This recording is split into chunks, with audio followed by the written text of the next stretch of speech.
Selamat datang, kembali lagi bersama saya Aresta Wijaya Putra. Kali ini kita akan membahas tentang sifat fisiokimia minyak dan lemak. Sifat fisiokimia minyak dan lemak. Dalam bidang pangan, minyak dan lemak memiliki sifat-sifat yang berpengaruh terhadap kualitas minyak dan lemak tersebut. Sifat tersebut dibagi menjadi dua, yaitu sifat fisik dan sifat kimia. Sifat fisik, warna, aroma, dan rasa.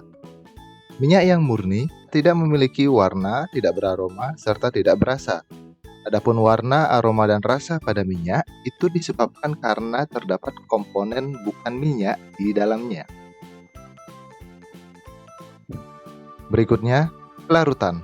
Suatu zat dapat larut dalam pelarut jika mempunyai nilai polaritas yang sama, yaitu zat polar larut dalam pelarut polar dan tidak larut dalam pelarut non-polar. Minyak dan lemak tidak larut dengan air, tetapi akan melarut sempurna dalam etil eter, benzen, dan kloroform.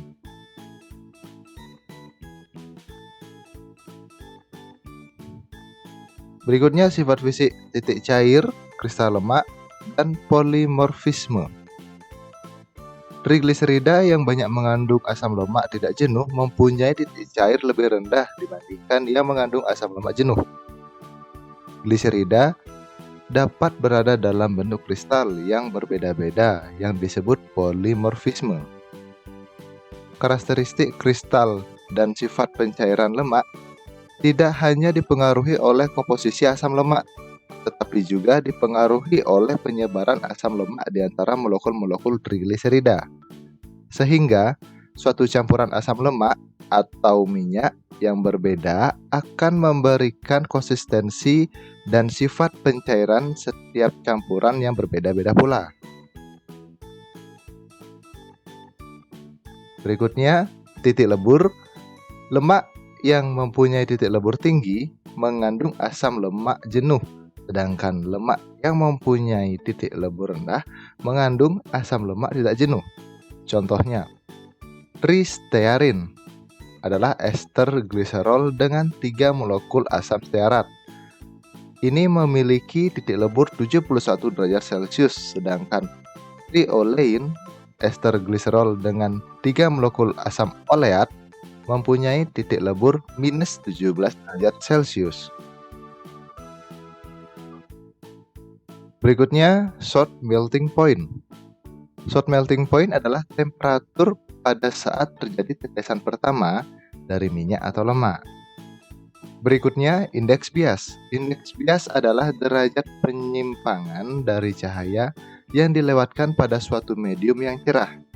Indeks bias tersebut pada minyak dan lemak dipakai pada pengenalan unsur kimia dan untuk pengujian kemurnian minyak.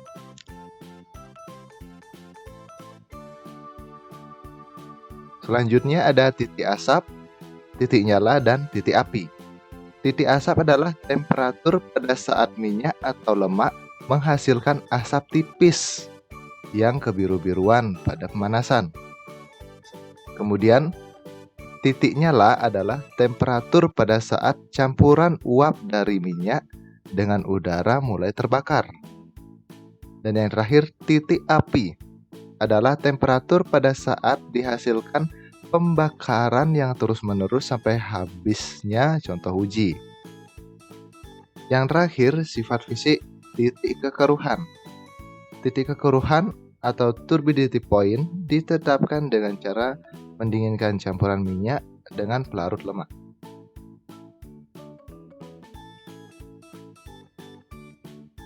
Kita beralih ke sifat kimia.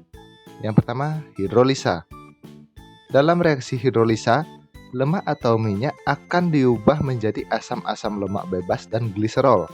Reaksi hidrolisa dapat menyebabkan kerusakan pada lemak atau minyak karena terdapat sejumlah air di dalamnya.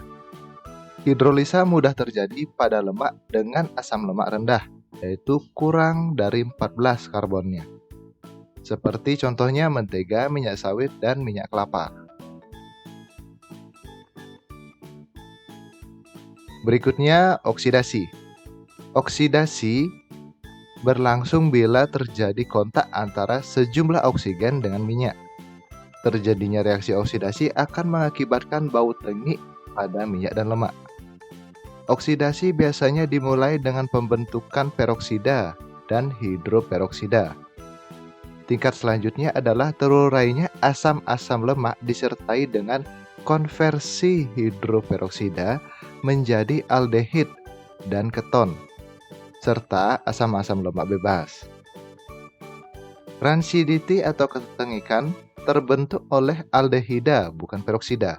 Jadi, kenaikan peroksida value atau bilangan peroksida hanya indikator dan peringatan bahwa minyak sebentar lagi akan berbau tengik.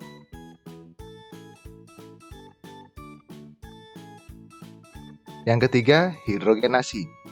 Proses hidrogenasi bertujuan untuk menjenuhkan ikatan rangkap dari rantai karbon asam lemak pada lemak atau minyak.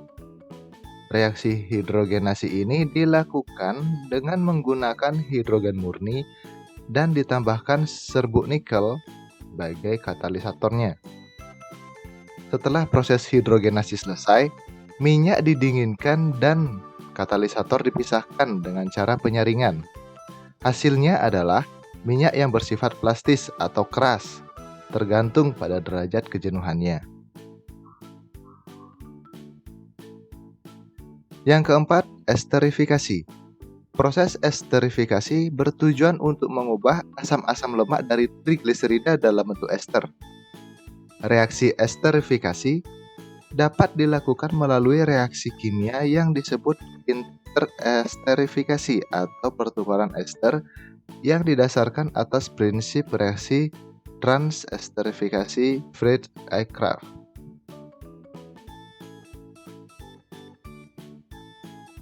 Demikianlah materi tentang sifat fisiokimia minyak dan lemak. Terima kasih.